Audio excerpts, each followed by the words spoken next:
Ooh-wee. Today. Oh, I wasn't feeling really lookish. Wasn't feeling really lookish today. Feeling kind of like somber.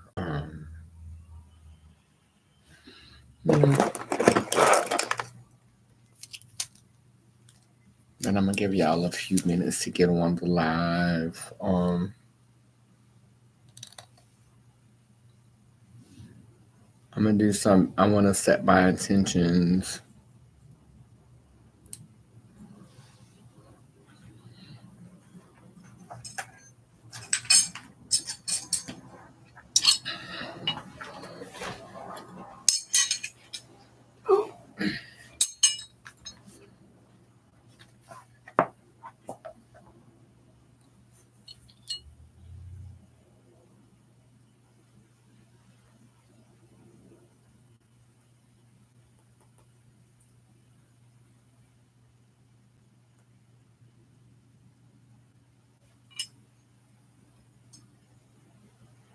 I thought I had. I want to hear God Kanima for this. I think it's on my phone though.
Oh, here she comes.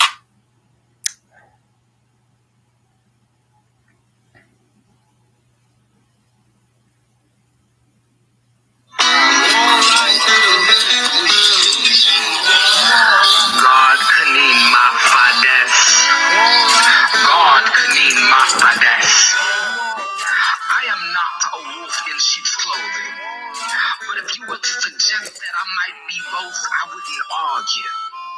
Though it's not polite to boast, but it is a fact. I am a mixing of the two, a merging of both king and queen. It is not a peculiar thing. If you step into the light, I'm quite sure all could be seen. Some of us sadly duped into discontentment and sorrow filled dysphoria and over our evident connection to both our God and Goddess. Seamlessly endless assimilative surgeries. That's when someone botched it.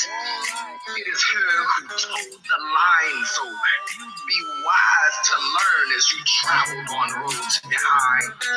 I, for one, am elated to reclaim my past, for it is still my domain terrain. Despite your opinions, I still have dominion over me. Sovereignty.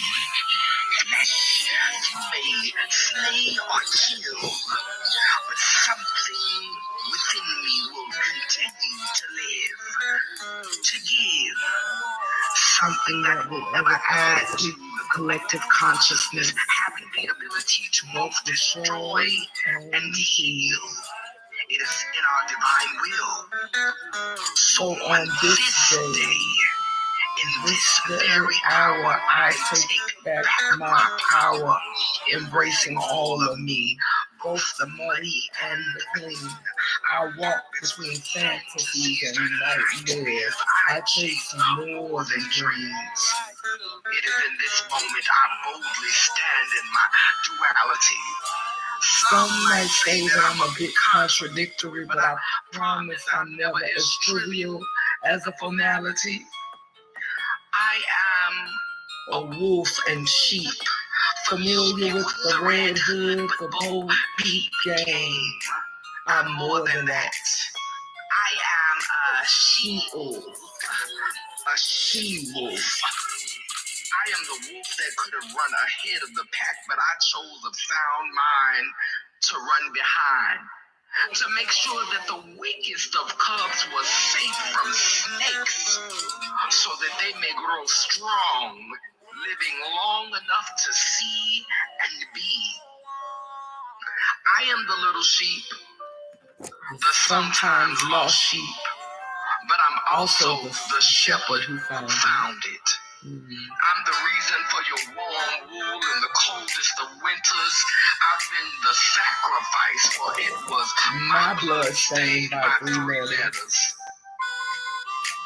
I am the one meant to perish in the parish for lack of knowledge, yet I am here the teacher, traveling through time in a cloud of smoke. I burn the green. I am the tree and the leaf. Inhale me and be elevated, emancipated by one who come from street corners, been adorned in prison chains, done slept under bridges, been given a number and stripped of my name, so I changed it.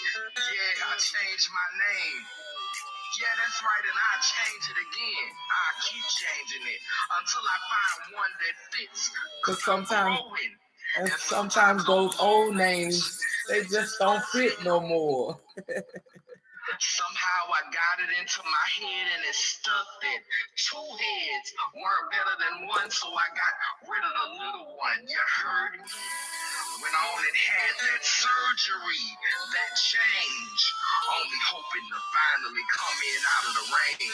Still, I spend most days pondering and wondering just what is hell is sunshine without rain. So today, I receive the sweet and the sour within me, walking in balance even when others deem it not trendy. I am not consumed by the box, for I am unorthodox. Not easily labeled as one thing. I am the spirit mother, the physical brother, the son, the prison wife. My manifestations are interchangeable in this endless circle of life. I am she and she, both left and right. I am up and down and the in-between. Yes. I'm the beginning and the day and the night. Yes. I'm wrong. Yes. And I'm right. I'm nothing and everything. Yes. I'm queer. I'm here. I'm dear. True. Truth and deception. I've been abused with both since my very conception. I am illusion and I'm reality. And in the words of Whitney, it's all in me. I am both the circle and the square, the sun and the moon. A blend of different ancestors, much like an octoroon. Both Shiva and Shakti reside in my soul. I am not half, but whole. I am constantly in movement like a celestial body burning brightly in the heavens. I am change. I'm yesterday, today, and tomorrow, stringed with testosterone and lined with estrogen. So do your research because they won't teach this in any academic class session. That's why I'm here to give you this lesson. Drop some jewels, this purpose lesson. These are my confessions. I evolved past being a mere fetish or obsession. I am the light and the dark. I am the stillness in the meadows and the movement heard in the footsteps walking through the park. I am more than your expectations, your boxes, your labels, and your demands. I am free from your curse, and I speak this clearly and boldly into the universe. I am me, and I shall be everything meant in destiny, my destiny. I am transformation, transformative, transcending, transitioning all odds, because I am that I am. I am trans. Because I am that I am trans. That was for me, that was the part two of Extraordinary Queen.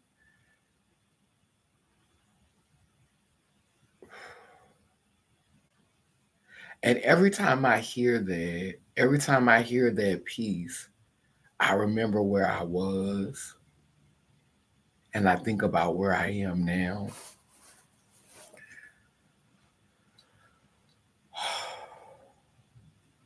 And I'm just so thankful for my life, you know.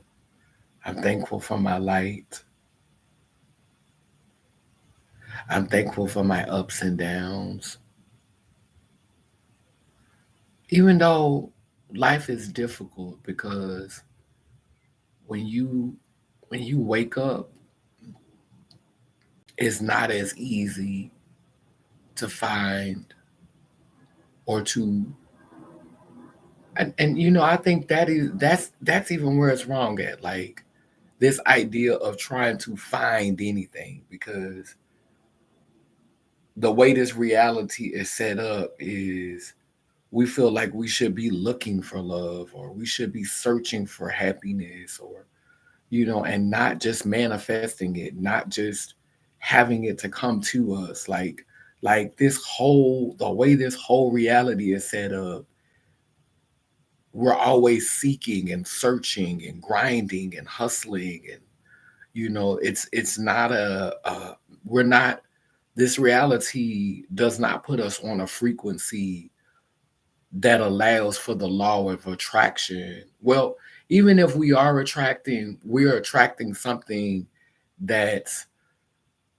oftentimes lower vibrational because that is how we are groomed to navigate this reality. We're groomed to work and seek and grind and hustle and scam and con and you know not just be you know and so because we are programmed in that way,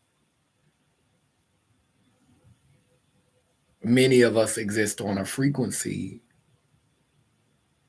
that attracts harm, malice, destruction,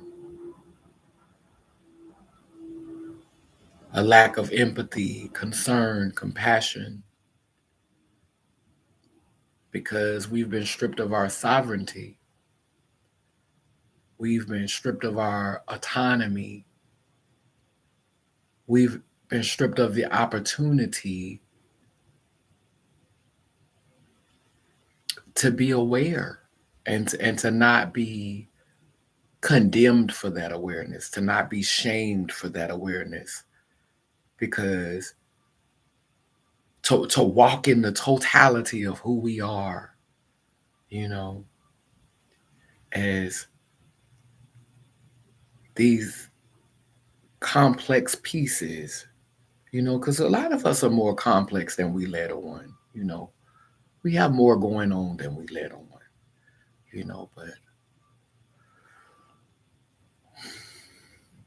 this reality, it whittles us like you whittling a flute or like you whittling something and it just whittles us into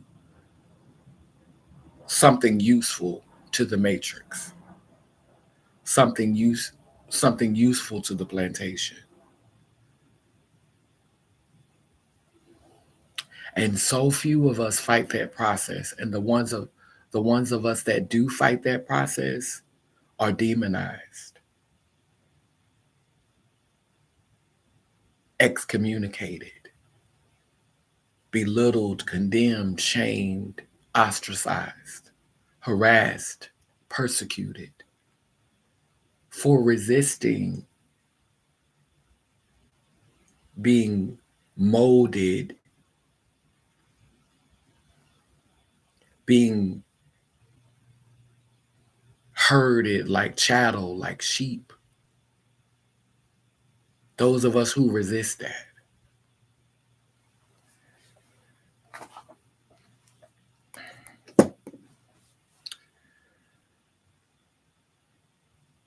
And I have a lot of respect for academics and scholars, but education does not always equate freedom. Gives you the tools to navigate the system as it is, to be able to claim space in the system as it is. But education at the end of the day does not equate liberation. A lot of people don't want to hear that.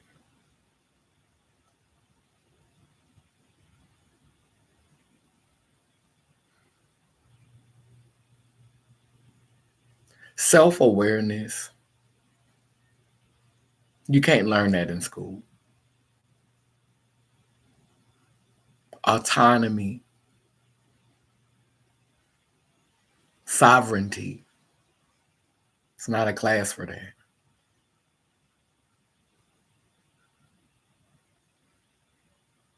Believing that you're enough, having faith that you're enough, and that you deserve to exist. There's a purpose for your being, for your personhood. They're not teaching that in school. If they was, I wouldn't have dropped out.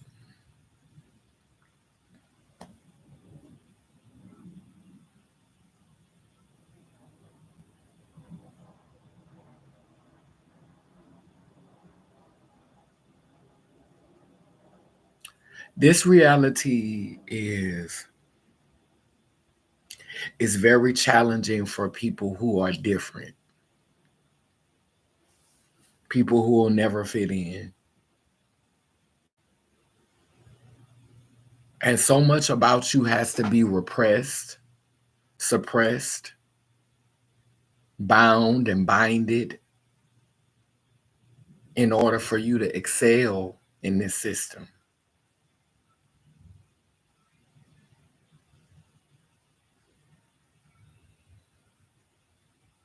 And I feel emotional in this moment, but I want you to understand that if I do begin to weep, I'm not weeping for myself. I'm not even weeping for the trans community. I'm weeping for those who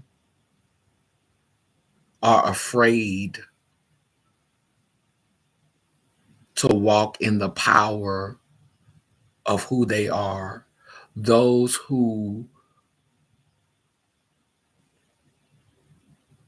it's like some of y'all, a lot of people in our community, and this is not just about trans femmes, although a lot of times trans women are made the target. They're made the cover person for the harassment and the persecution of trans people.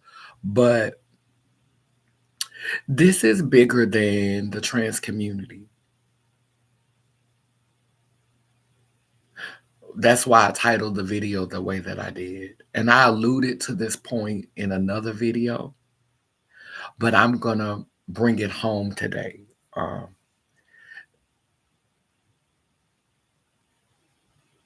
A lot of gay males, a lot of beings who identify as gay men, not as trans women, they identify as gay men. A lot of our YouTube influencers, our Saucy Santanas, our Nas on the gram, our So many gay men, so many flamboyant, the funky Dinevas of the world. Y'all could probably name hundreds of gay men who are overtly feminine, who are defiantly feminine, who have through this trans movement who have stepped beyond the boundaries of what masculinity meant, what defined manhood. The trans space, trans liberation has seeded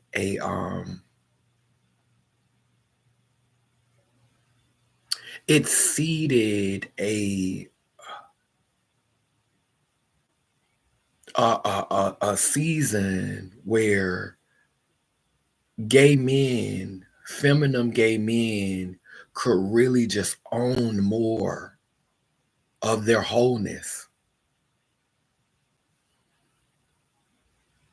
A lot of times we hear the language amongst the sex change community about going back into stealth, about not being visible, about moving away from the community and living in the stealth. But that's not an exclusive. Um, that's not exclusive to trans people. You know, that's not just about trans people. Like we're sex changes are not the only one who have the luxury to be able to live stealth.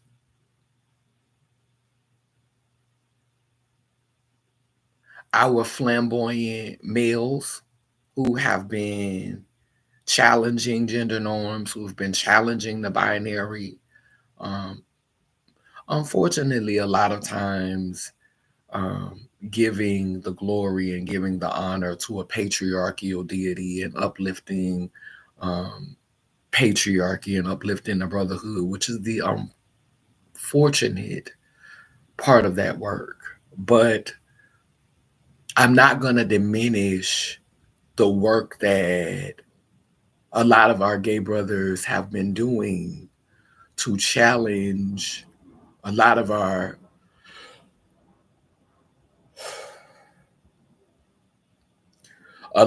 queer brothers have been doing to make this world a more welcoming place, a more liberating place for children. You know, for the little young ancestors who are coming here and who are going to embody their mothers and their fathers and their grandmothers and their grandfathers, and who are going to embody the beings who never claimed to gender, who never subscribed to gender roles, who never fit into those boxes. Like there have been gay males out here. There have been queer males that have been out here that have been just blurring the lines and creating this beautiful space of liberation for our youth. And so now, as the trans community is under attack, I'm wondering what that means for our flamboyant gay brothers. And I wish so many of them would have taken this opportunity. And I can't fault, you know, gay men for not stepping up when so many of my sisters, you know, who actively were physically transitioning did not step up. You know, you did not honor the divine feminine. You continue to when they say that it's a costume, when they say it's a costume you're wearing, the reason why that is able to stick, the reason why that is able to hold power is because you're not acknowledging the source. You you perpetuate the idea that your expression is about some man-made European matrix shit. You perpetuate this idea that your expression and your interpretation of your being is something that has to do with a binary, which the root word is bind, to constrain, to divide. You A lot of us have made ourselves vulnerable to be exploited, to be demonized, to be reduced, to be belittled, because we are not attributing who we are to source.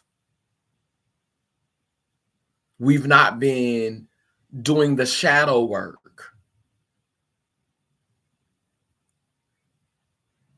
to deliver ourselves from the ignorance that renders us powerless in the face of the bigotry and the sexism and the misogyny that continues to reduce, to erase the divine feminine.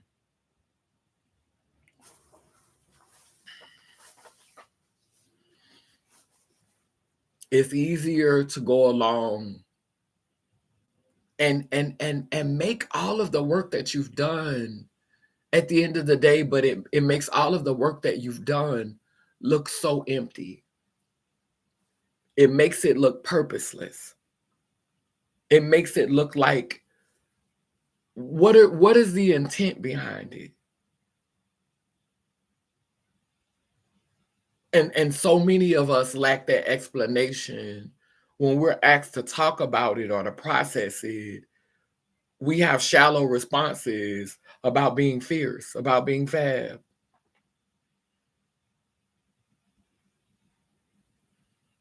Oh, you ate it, you broke it up, you left no crumbs. But why though? Why do you risk your safety? Why do you risk your male privilege? Why do you risk opportunities that you could have? Like, why is expressing that feminine aspect of yourself, why is that so important to you? And not enough of you have been doing the work to be able to communicate why that's important to you, to be able to stand 10 toes down on why that aspect of self expression, even those of us who go as far as to physically transition. Y'all say you want your energy to align with how you feel inside. But why is that your energy inside? Where does that energy come from? Who gave you that? What imbued you with that? How did that become a part of your narrative? How did that become a part of who you are? A lot of you just know how to parakeet what the system has allowed you access to. You have not been doing the work for yourself, and that is why we are where we are. Because everybody want to play dress up, but don't nobody want to do the work. Everybody want to everybody want the likeness and the image, but nobody want to do the work. And when you do that work, you have to understand that sometimes you got to go to war for who you are. You got to go to war for what you believe. You got to go to war for what you practice.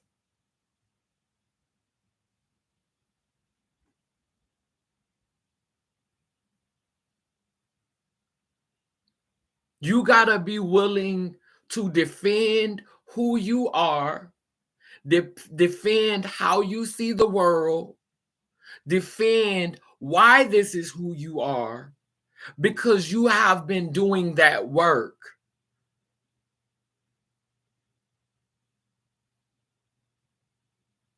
It cannot continue to be so surface.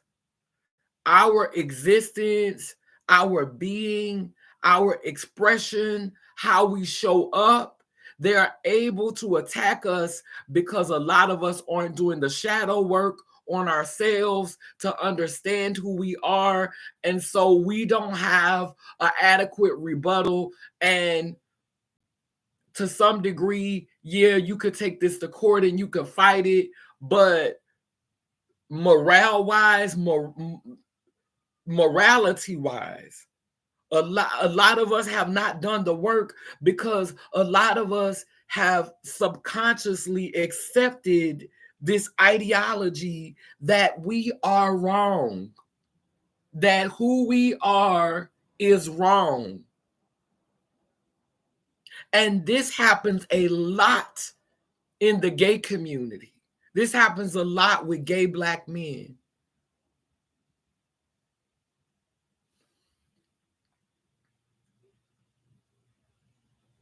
And a lot of them, it's not even the father that can't accept it.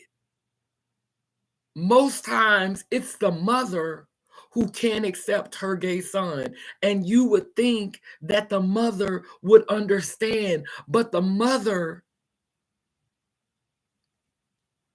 is so filled with self-hate.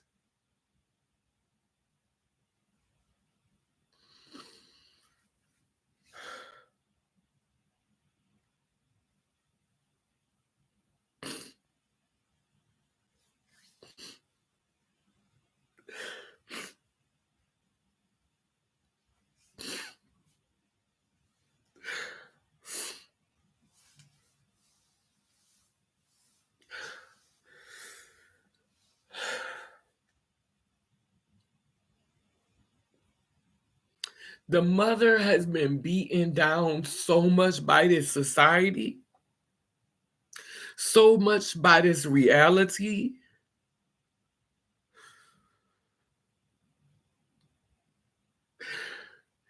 that she turns these little Black males into soldiers of self-hate.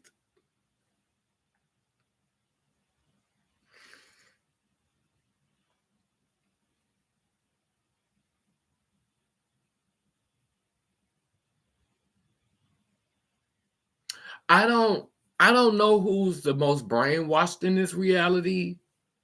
Because I think that Caucasian people get a lot of manipulation done on them. I think that Caucasian people get a lot of brainwashing. I think that Caucasian people, it's just constant. They constantly like, and that's where I could kind of like empathize with Caucasian people because the system is so beneficial to them. And so they're constantly getting these updates and these reinforcements. And you see it because Caitlyn Jenner should be quiet right now. Caitlyn Jenner, somebody brought this to my attention the other day. Things went left in the trans movement when Caitlyn's narrative took over the trans movement. Caitlyn became the face of the trans movement. And Caitlyn now sitting up here talking about, I don't see myself as a woman, and carrying on and on and on. Well, if you didn't see yourself as a woman, why did you accept that Woman of the Year award? When you knew